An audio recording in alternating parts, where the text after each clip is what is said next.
जय हिंद। वंदे मातरम। आप देशभक्त कैसे साबित होंगे, इस पर हमारा एक छोटा सा वीडियो आप लोग के समक्ष है।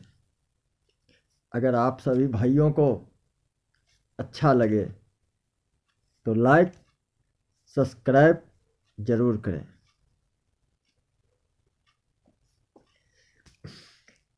सबसे पहली बात, जब देश में राष्ट्रीय पैसे थे तब यही मोदी जी 15-15 लाख रुपए की वादा करते थे। गरीबों को हवाई चप्पल से प्लेन में बिठाने की बात करते थे।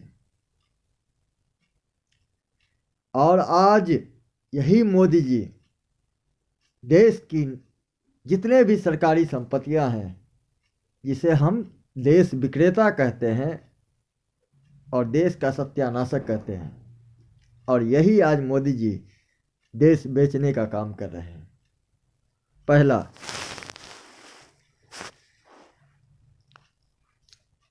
अगर आपको देशभक्त बनना है तो पहला टॉपिक सुनिए। आप पुलवामा अटैक करा के 2019 के लोकसभा चुनाव जीत के अगर आप मोदी जी के समर्थन में खड़े हैं तब आप देशभक्त हैं। अगर आप मोदी जी के विरोध करते हैं तो देशद्रोही हैं। नोटबंदी जिसमें गरीबों को बैंक में लाइन लगा के लाठियों से छल्ली कर दिया गया और अमीरों को रातों रात नोट बदल दिया गया। 5 लाख का 3 लाख और 10 लाख का 7 लाख, सारे नोट बदली गए, सारे नोट बदल दिए गए। लेकिन मोदी जी ने कोई जांच कमेटी नहीं बिठाई। क्यों पता है?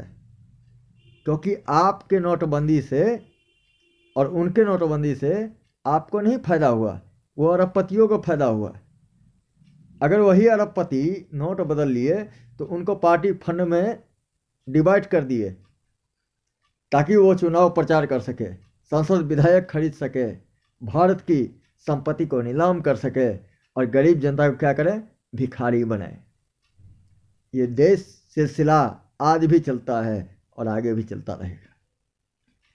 क्यों कोई भी नेता पेंशन भत्ता छोड़ने की बात नहीं करते और क्यों गरीब जनताओं को आत्मनिर्भर बनाने की बात करते हैं? पता है आपको? ये जो नेता हैं वो भिखमंगे हैं। इनको ये जनता को क्या खाक खिलाएंगे? अगर 130 करोड़ जनता इसको टैक्स देते हैं तो ये पेंशन भत्ता सैलरी खाते हैं और ये गरीबों को क्या खाक देंगे? यहाँ पे डिबेट करने वाला ही कोई नहीं है, ना चैनल को आगे बढ़ाने वाला कोई माई का लाल पैदा हुआ है। नहीं तो दिखाएंगे ये लाइव डिबेट किसको कहते हैं और लाइव टेलीकास्ट किसे कहते हैं। एक भी हिजड़े एक भी प्रश्नों का उत्तर नहीं दे सकेंगे। पुलवामा अटैक करा के अभिनंदन को पाकिस्तान में गिरफ्तारी करवा के उसको छुड़ा के जब देश का माहौल बिगड़ा तब उसने अभिनंदन को छोड़ा, और वही पाकिस्तान के अभिनंदन को छोड़ने के बाद देश में राजनीतिक होते हैं। 370 हटते हैं लेकिन शिक्षा पे कोई डिबेट नहीं होती है, रोजगार पे कोई डिबेट नहीं होती है, स्कूल बंद है उस पर कोई डिबेट नहीं होती है, लेकिन दारू के ठेके पे रोज डिबेट होते हैं। ये है हमारा भारत देश। गद्दार किसको कहते हैं? गद्दार है कौन और गद्दार को पहचाने कैसे? गद्दार वो हैं जो मोदी जी के समर्थक हैं, कांग्रेस के समर्थक हैं और राष्ट्रीय पार्टी के समर्थक हैं। यही गद्दार हैं। और किस भ्रम में ये भारतीय जनता जी रहे हैं? अगर तुम जैसे मूर्ख भारत देश में अगर नहीं रहते तो अंग्रेज इतने सालों तक शासन नहीं करते। उस टाइम भी तुम जाति धर्म की राजनीति करते थे, इसीलिए रानी विक्टोरिया इतने सालों तक राज किया। और तुम बोलते हो जो ब्राह्मणों ने इस देश को लूटा है। और ब्राह्मण क्यों लूटा है? एक बार सुनो तो सही, एक बार अनुसरण करो। 500 रुपये दक्षिणा लेने वाला ब्राह्मण लुटेरे हो गए और राष्ट्रपति जी आरक्षण खाने वाले देशभक्त हो गए। यही तो रानी विक्टोरिया के राज में था और आज भी है। तो फिर सुनाए किसको? कौन एक्शन ले रहा है? आईपीएस आईएएस सभी गद्दार हैं। देश के शासन प्रशासन नेता सभी गद्दार हैं। तो फिर सुनाए किसको? कौन मानता है और कौन कार्रवाई करता है? पुलवामा अटैक की जानकारी आईएएस आईपीएस सभी को है, फिर गिरफ्तार क्यों नहीं हुआ? सुप्रीम कोर्ट क्या उखाड़ रहे हैं? कुछ नहीं उखाड़ रहे हैं, क्योंकि राष्ट्रपति जी उनके हैं, तो वो क्या उखाड़ लेंगे? राष्ट्रपति जी उनके, प्रधानमंत्री जी उनके, मुख्यमंत्री जी उनके, आरक्षण वाले सभी तो आरक्षण वाले हैं, फिर आरक्षण वाले का विकास क्यों नहीं होता है? तो बात करेंगे जो ब्राह्मणों ने इस देश को लूटा है। अरे ब्राह्मणों ने नहीं, इस देश को रानी विक्टोरिया के दलाल ईसाइयों ने लूटा है।